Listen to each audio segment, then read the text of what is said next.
우리는 앞 시간에 요한계시록 1장 4절로 5절 상반절 말씀을 통해서 교회에 은혜와 평강을 주시는 삼위 하나님에 대해서 3주 전에 말씀을 상고한 바가 있습니다.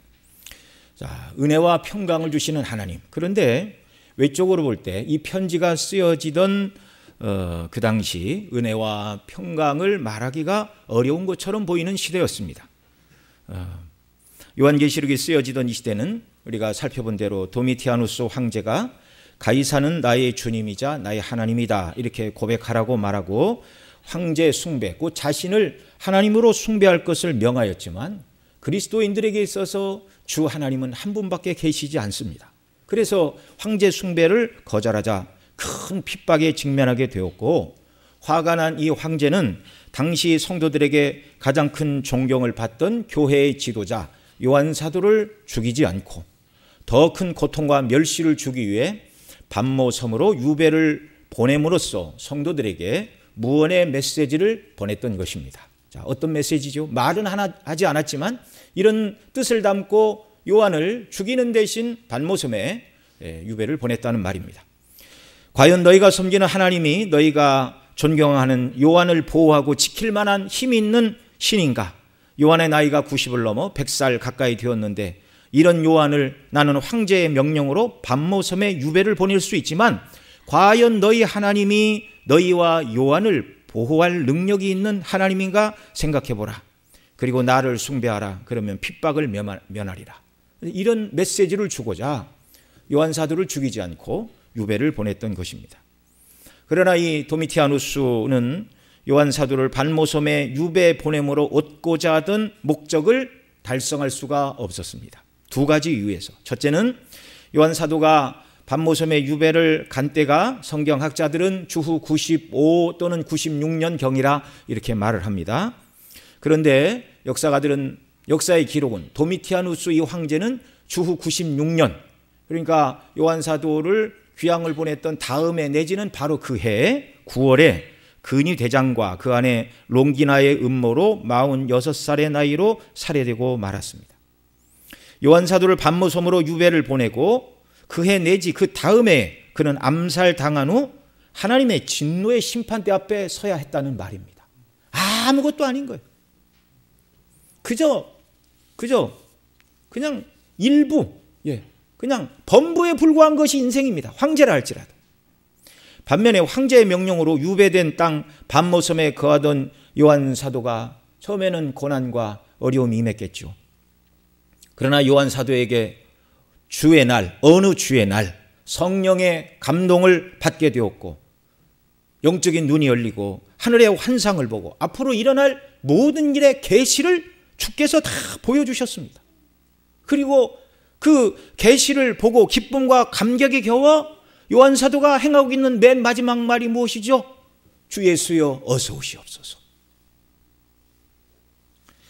그리고 이 영광스러운 계시를 7교회에 편지를 써서 보냈습니다. 그 7교회는 완전수, 지상의 모든 교회를 상징한다고 이미 말씀을 드렸죠.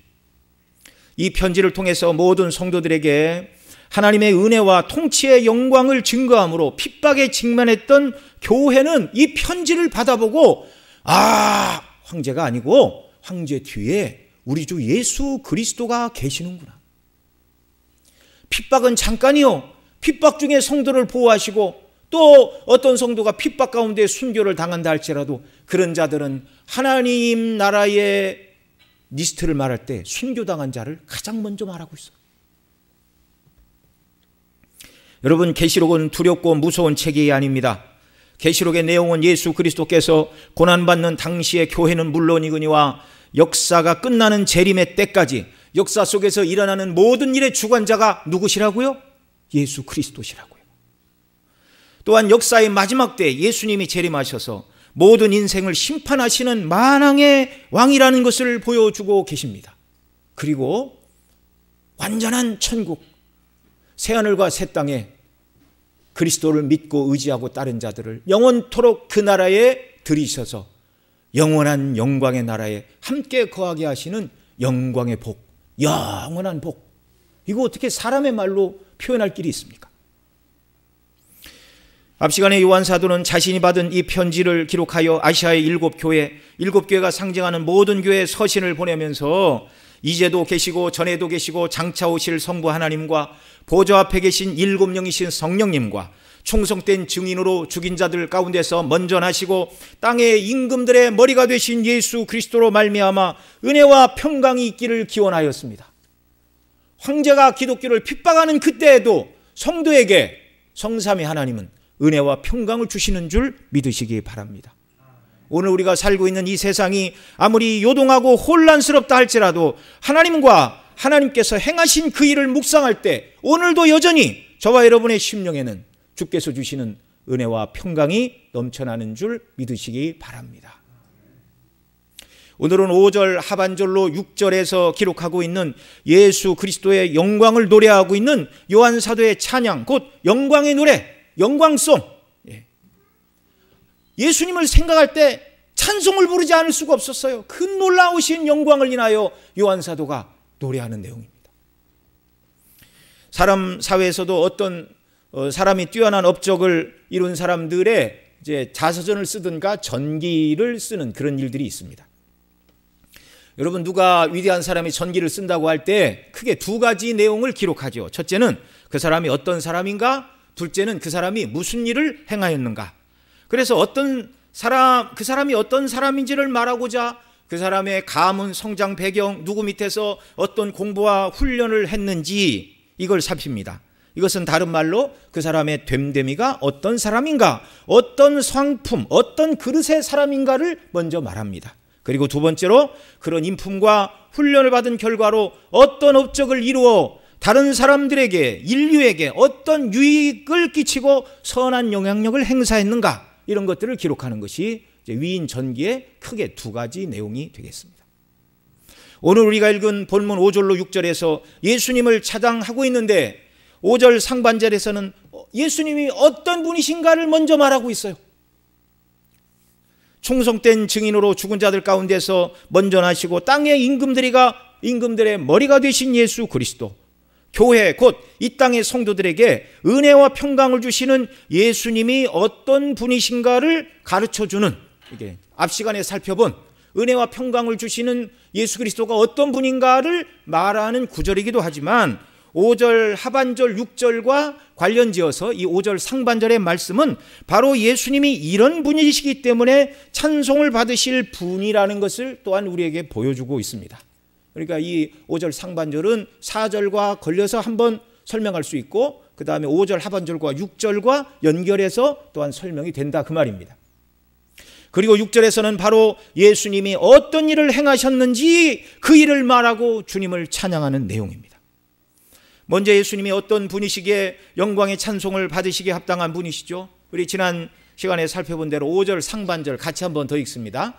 또 충성된 증인으로 죽은 자들 가운데서 먼저 나시고 땅의 임금들에게 머리가 되신 예수 그리스도로 말미암아.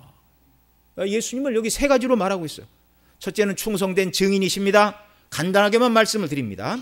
예수님은 하나님의 진리를 증거하시되 자신의 피로 인치시기까지, 죽기까지 하나님의 진리를 증거하신 충성된 증인이셨어요. 둘째로 예수님은 죽은 자들 가운데서 먼저 나신 분이셨습니다. 이 말은 죽은 자 가운데서 먼저 나셨다, 부활하셨다, 부활의 첫 열매가 되신 예수님이라는 말입니다. 예수님의 부활 승천으로 말세가 시작되었고 예수님의 재림으로 이제 말세가 끝을 맺게 되는데, 예수님의 재림의 때에 모든 성도들이 부활의 첫 열매 되신 그리스도 안에서 저와 여러분도 부활의 몸을 입고 영원한 천국 새하늘과 새 땅에 들어감으로 모든 역사가 종결되는 줄 믿으시기 바랍니다. 예수 그리스도의 승천으로 이미 시작된 하나님의 나라가 예수님의 재림으로 완성이 되어 영원토록 계속된다. 저와 여러분은 이 땅을 살아갈 때에도 항상 예수님 재림하실 그때에 우리도 예수님이 입으셨던 부활의 영광의 몸을 입게 되고 새하늘과 새 땅에서 하나님과 더불어 영생을 누리고 영원한 안식을 누리며 살게 될 것이라는 이 산소망을 가지고 승리의 기쁨으로 이 땅을 살아가는 저와 여러분 모두가 되시기를 바랍니다. 저와 여러분은 보통 사람들이 아니에요. 보통 사람들이 아니에요. 이 영원한 하나님 나라를 이어받을 후사로 하나님이 삼아주셨어. 세상에서는 믿는 자와 믿지 않는 자가 별 차이가 나지 않는 것처럼 보입니다. 아니, 믿지 않는 자들은 세상을 가지고 떵떵거리고 살고, 그리스도인은 그렇지 못하고 때때로 핍박과 오해와 환난을 당하니 예수님 믿는 것이 그렇게 귀해 보이지 않는 것처럼 보일 때도 있어요. 그러나 여러분, 주님 다시 오시는 날을 바라보시기 바랍니다. 그날에 그리스도 밖에 있는 자들은 영원한 멸망이고, 예수님 믿고 의지하는 저와 여러분에게는 영원한 영광의 영생이 예비되어 있다는 말입니다. 셋째로, 예수님은 땅의 임금들의 머리가 되신 분입니다. 이 말은 만왕의 왕이시라 그 말이죠. 우리 예수께서 모든 역사의 주관자가 되시고 모든 인생의 생사화복의 주관자가 누구시라고요? 예수 그리스도. 그래서 세상과 마귀가 교회를 잔멸하려고 항상 길을 쓰고 덤벼드나 결론은 그리스도의 몸된 교회를 대적하는 사단과 악한 자들이 항상 예수 그리스도의 심판을 받아왔고, 교회는 문을 닫을 것 같지만 택한 백성이 다 구원받고, 그래야 예수님 재림하시는 거잖아요. 받을 때까지 교회를 지키시고 택한 백성이 다 구원을 받은 이후에 정말 그들을 모아 알곡은 천국에 들이시고, 믿지 않는 자들은 다 불못에 떨어지게 되는 심판의 날이 기다리고 있다는 말입니다. 이 말이 땅의 임금들의 머리가 되신 예수 그리스도께서 행하실 주권의 권세입니다. 그러니 눈에 보이는 세상의 권세자들을 두려워할 것이 없습니다. 오직 한 분 예수 그리스도만 두려워하고 사랑하고 섬겨야 할 분입니다. 예수님이 이런 분이라서, 예수님의 존재가 이런 분이라서, 그래서 요한 사도는 예수님에게 영광의 찬송을 올려드리고 있습니다. 이제 5절 하반절로 6절에서는 예수님께서 우리를 위하여 행하신 일이 무엇인가를 말하고 그 주님을 찬미하고 있습니다. 자, 5절 하반절 우리를 사랑하사부터 같이 읽습니다. 우리를 사랑하사 그의 피로 우리 죄에서 우리를 해방하시고 그 아버지 하나님을 위하여 우리를 나라와 제사장으로 삼으신 그에게 영광과 능력이 세세토록 있기를 원하노라. 아멘. 여기서 우리를 죄에서 구원하신 목적을 말씀해 주고 있죠. 그것은 바로 구원받은 우리를 하나님의 나라와 제사장 삼으시는 것이라고 말씀하고 계십니다. 여러분, 이것은 우리가 요한계시록 이전에 살펴본 출애굽기의 전체 메시지와 맥을 같이 하는 말씀입니다. 출애굽기를 크게 두 부분으로 나누면 1장에서 18장에서는 세상과 사단을 상징하는 세상의 상징인 애굽, 사단의 상징인 애굽의 바로 왕에게서부터 6월절 어린 양의 피, 곧 예수님의 피를 예표하는 어린 양의 피를 문 인방과 설주에 바르고 그 백성을 죄악된 세상에서 구원해내시는 사건, 이것이 출애굽기의 전반부의 내용이고, 19장 이후의 후반부의 내용은 구원하신 백성들을 시내산에 부르시어 언약을 맺으셨습니다. 왜 언약을 맺으셨는가? 19장 6절에 이렇게 말하죠. 너희가 내게 대하여, 여기 같이 읽습니다. 너희가 내게 대하여 제사장 나라가 되며 거룩한 백성이 되리라. 나는 이 말을 이스라엘 자손에게 고할지니라. 아멘. 예. 구원하신 목적이 하나님께서 언약을 맺으시고 여기 제사장 나라 이렇게 말하고 있는데요. 오늘 본문이 말하고 있는 나라와 제사장 똑같은 단어입니다. 예. 물론 구약은 히브리어고 신약은 헬라어이지만 구약 히브리어를 헬라어로 번역한 70인역에 보면 나라와 제사장 똑같은 단어예요. 똑같은 단어. 하나님은 당신의 나라와 당신을 섬기는 제사장으로 삼으신 그 백성들과 함께 하시기 위하여 하나님의 거처인 성막을 지으라고 하신 내용들을 우리가 다 살펴본 바가 있습니다. 그런데 오늘 계시록 1장 5절 하반절로 6절에서 출애굽기의 구원의 모습을 핵심적으로 요약하여 말씀해 주고 계십니다. 차이가 있다면 애굽에서 그 백성을 구원하시기 위하여 문 인방과 설주에 바르라고 하신 어린 양의 피 대신에 오늘 본문에서는 우리를 사랑하사 무엇으로 우리를 해방하셨다고요? 그의 피로 우리 죄에서 우리를 해방하시고, 또 출애굽기에서는 너희가 내게 대하여 제사장 나라가 되며 거룩한 나라가 되리라라고 미래형으로 말씀해 주셨어요. 그런데 오늘 본문에서는 뭐라고 말씀합니까? 6절, 그 아버지 하나님을 위하여 우리를 나라와 제사장으로 삼으신. 예수님의 십자가의 구속으로 말미암아 그 예수님을 믿는 저와 여러분을 하나님의 나라와 제사장으로 삼아 주셨다는 사실을 믿으시기 바랍니다. 오늘 본문에서 먼저 예수님은 우리를 사랑하사 그의 피로 우리 죄에서 우리를 해방해 주셨다. 이렇게 요한 사도는 주님의 행하신 일을 찬송하고 있습니다. 예수님께서 우리를 당신의 피로 구원하신 이유가 우리를 사랑하시기 때문이다. 그렇게 말하고 있어요. 우리를 사랑하사 그의 피로.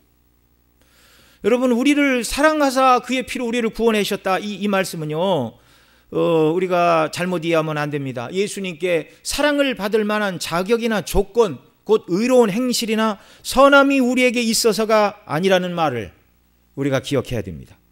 여러분, 왜 그래요? 사람의 사랑은 항상 조건적이기 때문에 그래요. 저와 여러분 모두가 사람을 사랑할 때 조건 때문에 사랑합니다. 네, 조건 때문에. 네.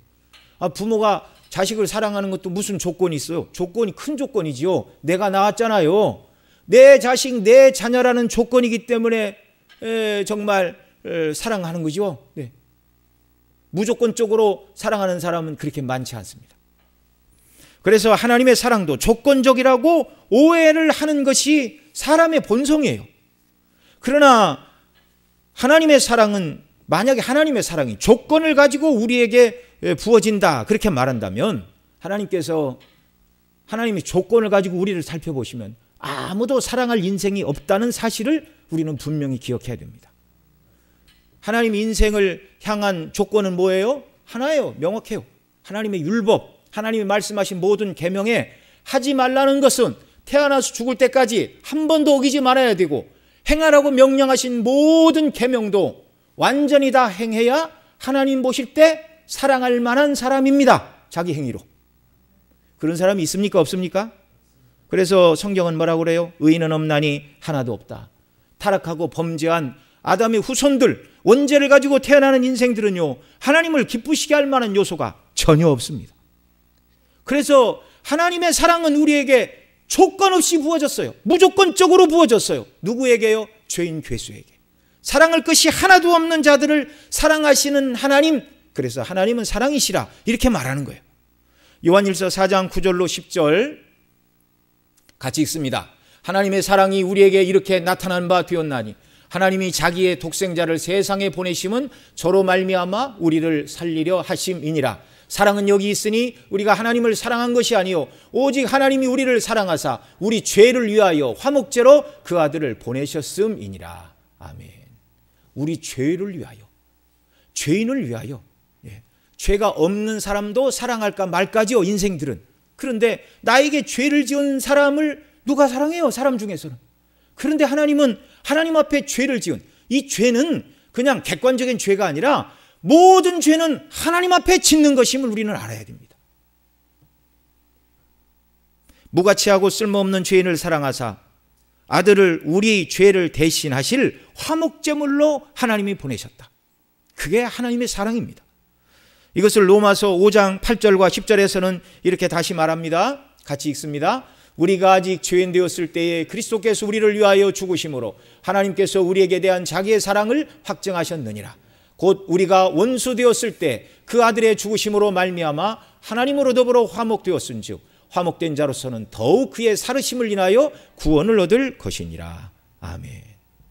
하나님 앞에 죄인이요 하나님의 원수들인 우리들, 누가 죄인과 원수를 사랑합니까? 아무런 의도 선함도 없고 불쌍히 여길 근거가 전혀 없는 우리를 하나님이 긍휼히 여겨 주셨어요. 우리를 사랑해 주셨고 아들을 내어 주셨습니다. 여러분, 누가 나를 사랑해 주는 사람이 없어서 정말 마음이 외롭고 답답하십니까? 이 사랑을 기억하시기 바랍니다. 성령께서 우리로 하여금 이 사랑에 눈뜨게 하시고 이 사람에 감동되게 하시고 이 사랑 때문에 살만 나는 세상이 되었다는 것을 믿으시기 바랍니다. 어거스틴 이렇게 말했어요. 주님은 마치 이 세상에 사랑할 사람이 단 한 사람밖에 없는 것처럼 그렇게 우리를 사랑해 주시고 세상에 믿는 모든 자를 똑같이 사랑해 주실 만큼 능력 있게 사랑하신다. 하나님께서 우리를 사랑하신 그 사랑은 하나님의 사랑을 받는 저와 여러분 모두에게 하나님의 이 큰 사랑이 우리가 받아야 될 숫자만큼 하나님의 사랑이 이렇게 나눠지고 쪼개져서 그런 사랑을 조금씩 받은 사랑이 아니라는 말이에요. 하나님의 사랑, 그 사랑을 받을 사람들의 수 모두로 n분의 1로 나누어서 사랑하신 사랑이 아니라 하나님의 온전한 전체의 사랑을 저와 여러분 모두가 각각 다 받았다는 말입니다. 넓은 들판에 서서 사람들이 태양빛을 100명이 동시에 받든지 1000명이 받든지 10,000명이 그 태양빛을 쐰다 할지라도 태양의 열기가 100분의 1, 1000분의 1, 10,000분의 1로 줄어들지 않는 것과 같이 하나님의 완전한 사랑은 우리 개개인에게 온전하게 부어졌음을 믿으시기 바랍니다. 기도해야 돼요. 하나님, 이 사랑이 얼마나 큰지, 그리스도 안에서 베풀어 주신 그 사랑이 얼마나 큰지, 그 사랑의 길이와 넓이와 높이와 깊이가 어떠함을 깨달아 알고 하나님의 사랑에 감흡하고 하나님의 사랑에 항복하여 살아가는 제 삶이 되게 하여 주옵소서. 이 사람이 그리스도인입니다. 이 사람이 누구보다 많이 성화된 하나님의 백성입니다. 우리를 사랑하신 예수님이 우리를 위하여 행하신 그 일은 우리를 사랑하사 그의 피로 우리 죄에서 해방해 주시는 일이었습니다. 우리가 출애굽기를 살펴볼 때도 말씀을 드린 것처럼 구약의 백성들도 어떻게 구원받았어요? 오실 메시아 예수님 피로 구원받았습니다. 하나님께서 애굽에 종살이 하던 그들을 빼내실 때 10번째 재앙을 애굽에 내리시고 그들을 구원해 주셨는데 10번째 재앙이 바로 문 인방과 설주의 어린 양을 잡고 그 피를 바르는 것이었죠. 애굽에서 10가지 재앙이 내리는 동안 이스라엘 백성들에게는 재앙이 임하지 않은 것도 있었습니다. 9번째 재앙인 흑암의 재앙도 애굽에는 임하였지만 이스라엘 백성이 거하는 땅에는 광명이 있었어요. 이걸 출애굽기 10장 23절에서는 이렇게 말합니다. 그동안은 사람이 서로 볼 수 없으며 자기 처소에서 일어나는 자가 없으되 이스라엘 자손에 거하는 곳에는 광명이 있었더라. 자, 이 구계명 9가지 재앙을 보면 이스라엘이 의로워서 애굽인들이 당하던 재앙을 당하지 않은 것인가? 이렇게 오해를 할 수가 있죠. 그러나 마지막 재앙을 말씀하시면서 이스라엘 백성들도 문 인방과 설주의 어린 양을 피를 발라야 죽음의 사자가 그 집을 지나가리라, 유월하리라. 이것은 유대인들이 의로워서 구원 얻은 것도 아니고 오늘 우리가 구원받아 천국 백성이 된 것은 우리의 의나 공로나 선한 행실이 아니라 오직 우리 주 예수 그리스도께서 십자가에서 흘리신 보배의 피, 그 피로 말미암아 우리가 구속함을 받았다는 말입니다. 이미 이 사실을 믿으신 분들은 이 사실을 인하여 날마다 기뻐하시기 바랍니다. 저와 여러분 모두는 죄에서 해방된 자들이에요. 해방된 자들. 우리를 사랑하사 그의 피로 어떻게 해주셨다고요? 해방해 주셨다고요. 우리가 받은 구원은 죄에서의 해방인 줄 믿으시기 바랍니다. 히브리 10장 17절로 18절에서 이렇게 말합니다. 또 저희 죄와 불법을 내가 다시 기억지 아니하리라 하셨으니 이것을 사하셨은즉 다시 죄를 위하여 드릴 제사가 없느니라. 우리를 구원하신 구원은 죄에서의 구원, 죄에서의 해방임을 믿으시기 바랍니다. 이거 중요한 얘기예요. 한번 따라해 보겠습니다. 죄에서 해방. 죄에서의 해방은 첫째로 죄의 책임에서 해방입니다. 이 말은 예수님께서 우리가 과거에 지은 죄, 현재 짓는 죄, 또 미래에 지을 모든 죄까지 그의 죄값을 완전하게 예수님이 십자가 위에서 지불해 주셨다 그 말이에요. 그러니까 우리 죄로 말미암아 하나님이 우리에게 죄값을 물으실 것이 없어요. 왜요? 예수님이 그의 피로 우리를 죄의 책임에서 해방해 주셨다는 말입니다. 십자가에서 운명하실 때 요한복음 19장 30절에서 예수께서 신 포도주를 받으신 후 가라사대 다 이루었다 하시고 머리를 숙이시고 영원히 돌아가시니라 이렇게 말씀하는데 여기 다 이루었다라는 말이 헬라어로 테텔레스타이라는 단어인데 이 말은 그 시대 장사를 하던 상인들이 물건을 사고 그 값을 치루었을 때, 물건을 판 사람이 영수증에 서명할 때 사용하던 단어가 바로 이 테텔레스타이였습니다. 다 지불되었다, 완불되었다.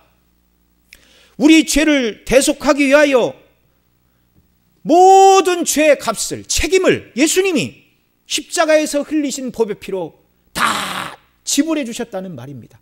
끝나버린 사건입니다. 그래서 저와 여러분은 예수님 믿고 지금도 연약하여 죄 가운데 떨어질 때가 있지만 예수님 지불하신 십자가의 보배 피의 값 때문에 하나님께 어떤 죄의 책임도 받지 않는다는 사실을 믿으시기 바랍니다. 물론 징계는 하십니다. 자녀이기 때문에. 형벌과 징계는 다른 거예요. 동시에 죄에서의 해방은 죄의 오염과 영향력에서의 해방인 줄 믿으시기 바랍니다. 우리는 그리스도 안에서 죄와 세상과 사단의 유혹을 이길 수 없는 자들이었어요. 그리스도 밖에서. 그러나 예수님을 믿음으로 말미암아 그 피로 우리를 해방하신 이 해방은 죄의 책임에서의 해방뿐만 아니라 죄의 오염과 영향력에서의 해방인 줄도 믿으시기 바랍니다. 이 사실을 믿고 주님을 의지하고 성령의 도우심을 구할 때 이제는 더 이상 죄와 세상과 사단의 유혹에 끌려가는 자가 아니라 죄의 유혹을 이길 수 있는 자로 새롭게 지으심을 받은 새로운 피조물이 되었다는 말입니다. 믿으시고 기도하시고 성령을 의지하여 이제 죄의 유혹이 밀려올 때 그리스도 안에서 죄를 이기고 선을 행하여 주께 영광을 돌리는 복된 자리로 나아가는 저와 여러분 모두가 되기를 바랍니다. 죄를 이기는 존귀한 자로 만들어 주셨어요. 이것이 죄에서의 해방이 말하는 두 번째 의미입니다. 그러면 예수님께서 우리를 사랑하사 그의 피로 우리를 죄에서 해방하여 주신 목적이 무엇이죠? 이제는 더 이상 죄와는 상관없고 그 반대편의 삶을 살라는 것입니다. 그게 무엇이죠? 6절 한 번 더 읽습니다. 오늘 본문 6절. 그 아버지 하나님을 위하여 우리를 나라와 제사장으로 삼으신 그에게 영광과 능력이 세세토록 있기를 원하노라. 아멘. 만일 우리가 우리의 죄의 책임과 죄의 오염과 영향력에서 해방된 자들이 아니라면 계속해서 우리는 죄 아래에 거할 수밖에 없고 하나님께서 기뻐하시는 일을 전혀 감당할 수가 없는 자들로 죄만 짓고 살게 될 것입니다. 그런데 그 피로 우리를 죄에서 해방하사 도리어 이제는 영광스러운 일, 하나님을 섬기는 하나님의 나라, 이 나라는 말은 영어로 말하면 킹덤입니다. 헬라어로 바실레이아, 왕국. 그 왕국 자체를 삼아주셨어요. 그리고 그 왕국에서 하나님을 섬기는 제사장으로 삼아주셨다. 이것이 저와 여러분을 죄에서, 죄의 책임에서 해방하시고 죄의 오염과 영향력에서 해방하여 주신 구원의 영광스러운 목적임을 기억하시기 바랍니다. 왜 구원해 주셨는가? 하나님의 나라와 제사장 삼으시기 위해 구원해 주셨다. 먼저 우리를 하나님을 섬기는 자들로 삼아 주셨습니다. 그전에는 사단을 섬기고 세상을 따라가고 본성을 따라가고 욕심을 섬기던 쓸모없는 자들이었는데 예수님의 피로 구원받고 하나님을 섬기는 자들로 완전히 바뀌었어요. 그러니 여러분, 성경에서 하나님을 섬기라고 말하는 모든 것이 나의 자유와 기쁨과 시간을 뺏어가는 일이라고 절대 여겨서는 안 되는 것이죠. 영화로운 자리로 부르셨습니다. 고린도전서 6장 19절로 20절에서 이렇게 말합니다. 너희 몸은 너희가 하나님께로부터 받은 바 너희 가운데 계신 성령의 전인 줄 알지 못하느냐? 너희는 너희 것이 아니라 값으로 산 것이 되었으니 그런즉 너희 몸으로 하나님께 영광을 돌리라. 아멘. 더 이상 예수님 믿고 그 피로 죄에서 해방된 저와 여러분은 나는 내 것이라고 권리를 주장할 수 없어요. 성경이 말합니다. 우리는 누구 것이라고요? 값으로 산 것이 되었으니 너희 것이 아니라 값으로 산 것이 되었으니 곧 하나님의 것이요 주님의 것이니 그러므로 너희 몸으로 하나님께 영광을 돌리라. 이렇게 가르쳐 주고 계십니다. 구체적으로 하나님을 위하여 하나님의 나라와 제사장으로 삼아 주셨습니다.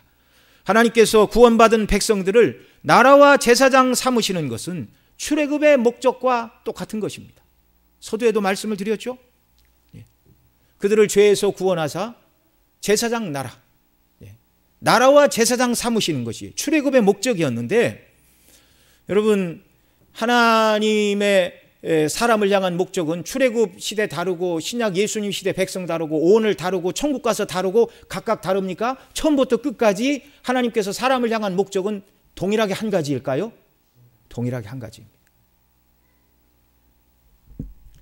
하나님께서 사람을 에덴에 지으시던 그때에도 하나님의 목적은 그 아담으로 하여금 하나님을 섬기는, 에덴이 최초의 성소라고 그랬죠. 하나님을 섬기는 제사장이었고 동시에 하나님의 나라에서 그는 하나님을 대리하여 에덴을 통치하는 대리왕이었습니다. 나라와 제사장이라는 말. 그래서 베드로전서에서는 왕 같은 제사장이라고 바꿔 말하고 있잖아요. 그러니까 하나님께서 인생을 지으시고 에덴에 두실 때부터 인생을 향한 하나님의 뜻은 그 나라의 백성, 그 나라에서 왕노릇하고 그 나라에서 하나님을 섬기는 제사장으로 아담을 세우셨고 출애굽 백성을 구원하사 다시금 이것을 확인해 주셨고 신약의 사도들도 역시 이걸 가르치고 있습니다. 말씀드린 대로 베드로전서 2장 9절 같이 읽습니다. 오직 너희는 택하신 족속이요 왕같은 제사장들이요 거룩한 나라요 그의 소유된 백성이니 이는 너희를 어두운 데서 불러내어 그이한 빛에 들어가게 하신 자의 아름다운 덕을 선전하게 하려 하심이니라. 왕같은 제사장의 사명을 잘 감당할 때 하나님의 아름다운 덕을 선전하는 것. 에덴에서도 아담은 왕이었고 제사장이었어요. 출애굽 백성도 하나님의 나라와 제사장으로 부르셨고 베드로 사도는 신약의 백성을 향하여 여러분이 예수님 피로 구원을 받았으니 여러분은 왕같은 제사장으로 살아야 됩니다. 이 사실을 오늘 본문 5절 6절에서 요한 사도가 또 가르쳐주고 있잖아요.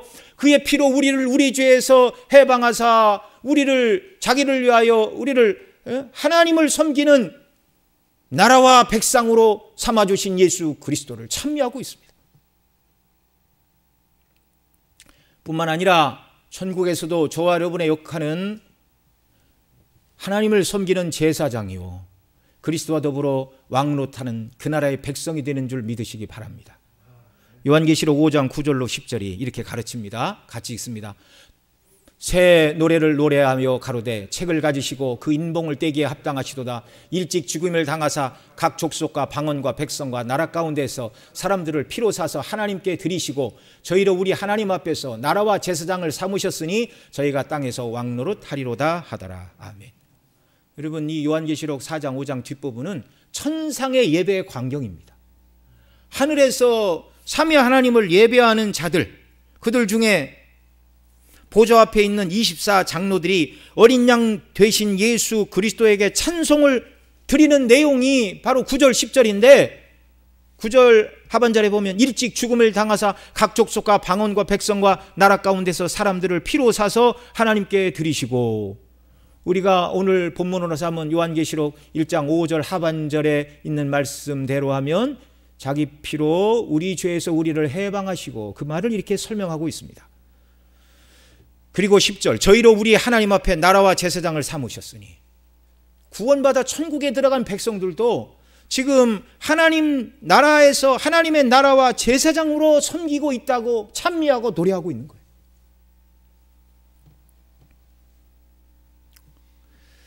참 창세전부터 인생을 향하여 가지신 하나님의 영화로운 뜻, 하나님의 백성이 되고 하나님을 대신하여 영광스러운 통치를 하는 대리왕이요 하나님을 섬기는 제사장으로 에덴에서부터 그 다음에 새하늘과 새 땅까지 하나님의 뜻은 일관되게 저와 여러분을 향한 왕같은 제사장으로 주님을 섬기는 직임으로 부르셨음을 믿으시기 바랍니다. 그러면 구체적으로 우리를 하나님의 나라로 삼아주셨다는 말은 무엇이죠? 나라가 성립하기 위해서는 우리가 잘 아는 것처럼 국민, 영토, 주권이 있어야 됩니다. 먼저 저와 여러분은 하나님 나라의 백성들입니다. 예수 그리스도께서 세우실 나라에서 그 피로 인하여 죄에서 해방된 저와 여러분이 그 나라의 백성이라는 말입니다. 영토라는 측면에서 보면 주님의 말씀과 성령 하나님의 인도하심을 받는 모든 것이 하나님의 나라입니다. 장소적으로. 그래서 우리의 심령이 우리의 가정과 교회가 말씀과 성령의 인도하심을 받음으로 하나님의 통치가 이루어지는 장소가 되기를 원합니다. 셋째로 주권은 하나님의 통치권을 말하는데요. 우리가 하나님의 말씀과 성령의 인도하심 속에 거할 때 하나님의 통치가 우리 심령에 임한 것입니다. 그러니까 하나님의 나라라고 말할 때 제일 중요한 게 바로 이 통치권이에요. 통치권. 이 통치가 우리 심령에 임하고 우리 가정에 임하고 우리 교회에 임하는 것, 하나님 나라가 이루어지는 것이죠. 나라와 관련해서 더 살펴볼 것은 우리를 하나님의 나라와 백성과 영토를 삼으시어 통치하실 뿐만 아니라 또한 우리에게 그 왕국의 후사로 부르시어 통치권을 행사하게 하신다는 것을 또한 성경이 말씀하고 있습니다. 요한계시록 9장 4절과 6절, 요한계시록 19장입니다. 요한계시록 19장 4절과 6절 함께 읽습니다. 또 내가 보좌들을 보니 거기 앉은 자들이 있어 심판하는 권세를 받았더라. 또 내가 보니 예수의 증거와 하나님의 말씀을 인하여 목배임을 받은 자의 영혼과 또 짐승과 그 우상에게 경배하지 아니하고 이마와 손에 그 표를 받지 아니한 자들이 살아서 그리스도로 더불어 1000년 동안 왕노릇하리니. 6절, 이 첫째 부활에 참여하는 자들은 복이 있고 거룩하도다. 둘째 사망이 그들을 다스리는 권세가 없고 도리어 그들이 하나님과 그리스도의 제사장이 되어 1000년 동안 그리스도와 더불어 왕노릇하리라. 자, 이 말씀은 예수님의 증거, 곧 복음과 하나님의 말씀을 인하여 목배임을 받은 순교자들이 지금 천국에서 그리스도와 더불어 왕노릇하고 있다는 말씀입니다. 아담을 처음 창조하시고 에덴에서 하나님을 대신하여 통치하는 대리왕, 하나님을 섬기는 제사장으로 세워주신 창조의 목적이 지금 구원받아 천국에 있는 백성들 가운데 그게 다 이루어졌어요. 그래서 지상을 살아가는 백성들을 향하여 1장에서는 나라와 제사장 삼으셨다 그렇게 말하고, 천상의 예배를 말하고 있는 계시록 5장 9절 10절에서는 나라와 제사장을 삼으셨다 말하는데, 20장 4절 6절에 가서 그 나라를 삼으셨다는 말이 그리스도와 더불어 왕으로 통치하는 자리로 불러주셨다고 설명해 주고 계십니다. 너무너무 영화로워요. 우리는 이 땅에서 대통령까지는 바라지도 않고 시장이나 구청장에 한번 당선되어 통치를 해본 경험이 대다수가 없죠. 그런데 그리스도와 더불어 하늘에서 저와 여러분 모두가 왕노릇하게 된다고 약속하신 이 약속의 말씀을 믿으시기 바랍니다. 준비해야 돼요. 왕으로 다스린다는 말이 무엇인가 생각을 해야 되고, 그리고 그 왕으로 다스린다는 말의 의미를 이 땅에서 우리가 실천할 수 있는 일은 무엇인가, 이걸 고민을 해야 됩니다. 물론 천국에서 왕노릇은 이 땅의 권세자들이 행하는 것과 같은 군림하고 압박하는 다스림이 아니라 섬기고 살리는 왕노릇일 것입니다. 죄로 인하여 죽어 마땅한 죄인들을 향하신 하나님의 크고 놀랍고 영화로운 뜻은 인간의 머리로 다 헤아리기가 너무 벅차요. 부족하기 이를 데 없지만 저와 여러분 모두가 그리스도와 더불어 왕노릇하게 된다는 이 사실에 소망을 가지시기 바랍니다. 오늘도 우리가 온전히 하나님께는 철저히 순종하면서 세상에 대해서는 예수 그리스도의 복음을 전하고 생명을 살리는 왕권을 행사하는 일에 저와 여러분 모두가 쓰임받기를 원합니다. 우리를 하나님의 제사장으로 삼아주셨다는 말씀은 그러면 무슨 뜻입니까? 첫째, 제사장의 특권은 하나님께 나아가 예배하는 자들입니다. 하나님께 나아가 기도할 수 있고 찬양할 수 있고 예배하는 특권이 제사장들에게만 주어졌어요. 구약시대. 구약의 성막과 성전에서 오직 대제사장만 1년에 한 번 대속죄일 하나님의 임재의 장소인 지성소에 들어가 예배했다는 것을 우리는 잘 알고 있습니다.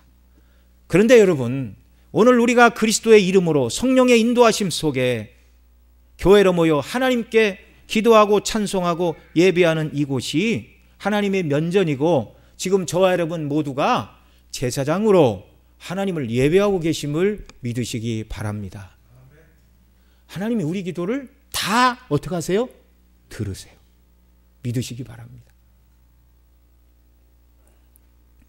오늘 우리가 하나님께 나가는 이곳이 하나님의 면전, 지성소라는 말이에요.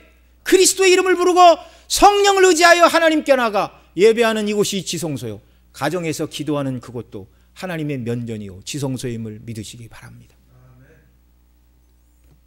여러분, 사람이 하나님을 예배하는 것보다 영광스러운 일이 어디에 있겠습니까? 그러니 이 순례길을 살아가는 동안 우리는 하나님을 예배하고 참여하는 이 자리를 놓치지 않으려고 부단히 애를 써야 돼요. 그리고 온전히 마음을 담아 하나님을 예배하고 우리를 구원하신 사랑의 마음을 주께 드리기를 바랍니다. 그런 자들에게 하나님이 쏟아부으시는 은혜가 있는 줄 믿으시기 바랍니다. 그런 은혜가 있어야 순례길을 힘있게 살아갈 수 있고요, 천국에 가서 영원토록 우리가 하나님을 예배하는 것이 천국의 삶인데, 이 땅에서 예배의 기쁨을 모르고 지옥 가기 싫으니까 천국 가겠다 말하는 건 천국을 무시하는 행위입니다. 성령님의 인도하심 가운데 정말 온전한 예배, 히브리 10장 19절 이하에 이렇게 말합니다. 그러므로 형제들아, 우리가 예수의 피를 힘입어 성소에 들어갈 담력을 얻었나니 그 길은 우리를 위하여 휘장 가운데 열어놓으신 새롭고 산 길이요 휘장은 저의 육체니라. 이렇게 쭉 말하고 그 다음 몇 절 뒤에 서로 돌아보아 사랑과 선행을 격려하며 모이기를 패하는 어떤 사람들의 습관과 같이 하지 말고 오직 권하여 그날이 가까이 옴을 볼수록 더욱 그리하자. 주님의 재림이 가까우면 가까울수록 모이기를 힘써서 하나님을 예배하고 하나님의 은혜의 보좌 앞에 나가는 일에 더 힘써야 마땅하다, 이렇게 가르치고 있습니다. 제사장의 두 번째 일은 신령한 제사를 드리는 제사장이 되어야 됩니다. 베드로 전서 2장 5절에 이렇게 말합니다. 너희도 같이 있습니다. 너희도 산돌같이 신령한 집으로 세워지고 예수 그리스도로 말미암아 하나님이 기쁘게 받으실 신령한 제사를 드릴 거룩한 제사장이 될지니라. 아멘. 이 신령한 제사는 무엇이죠? 구약에서는 동물 제사를 드렸지만 신약의 제사장들, 곧 복음 시대의 제사장인 저와 여러분은 신령한 제사를 드려야 되는데, 이건 다른 말로는 영적인 제사입니다. 동물 제사를 드리는 것이 아니라 우리 자신을 하나님이 기뻐하시는 산 제사로 드리는 것임을 믿으시기 바랍니다. 사도 바울은 이것을 로마서 12장 1절에 이렇게 가르쳤어요. 같이 읽습니다. 그러므로 형제들아, 내가 하나님의 모든 자비하심으로 너희를 권하노니 너희 몸을 하나님이 기뻐하시는 거룩한 산제사로 드리라. 이는 너희의 드릴 영적 예배니라. 아멘.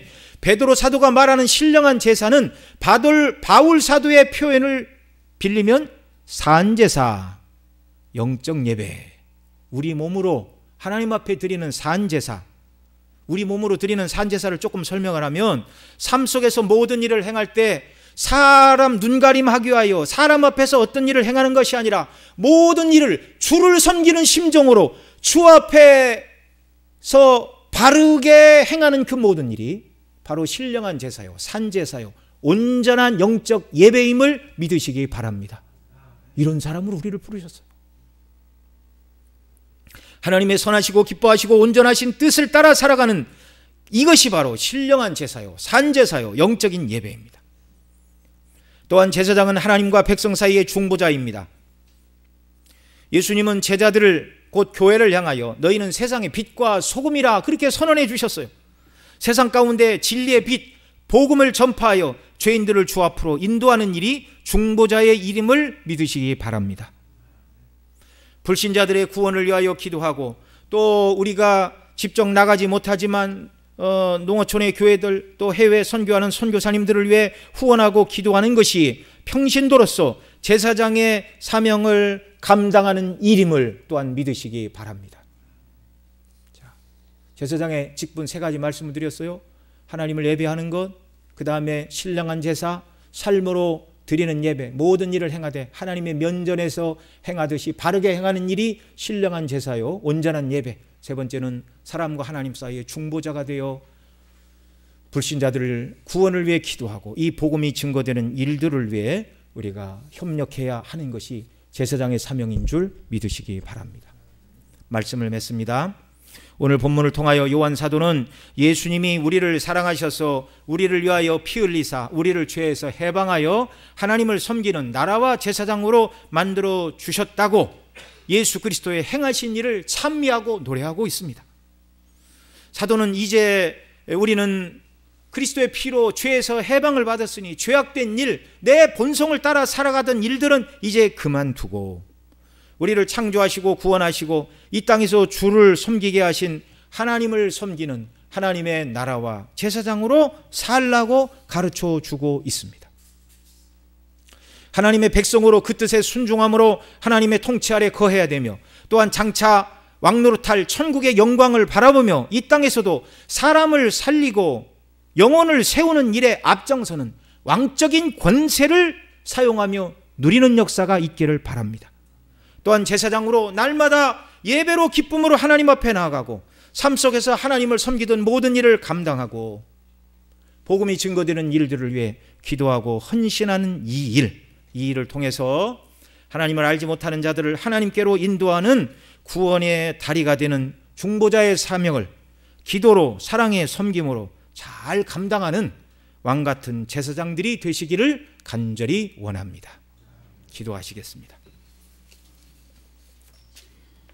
사랑하시는 아버지 하나님, 고맙고 감사합니다. 참 죄인, 하나님의 진노와 형벌을 받아 지옥 형벌에 떨어져 마땅한 저희들이었는데 주께서 우리를 사랑하사 그의 피로 우리를 죄에서 해방하시고 그 아버지 하나님을 위하여 우리를 나라와 제사장으로 삼아 주시니 너무나 감사합니다. 이것이 우리의 삶의 목적이라는 것을 기억하게 하시고 성령의 도우심과 은혜를 간구하여 주의 뜻을 이루며 살아가 주께 영광 돌리는 우리의 순례길이 되도록 복의 복을 더하여 주시옵소서. 존귀하신 우리 구주 예수님의 이름으로 기도드리옵나이다. 아멘.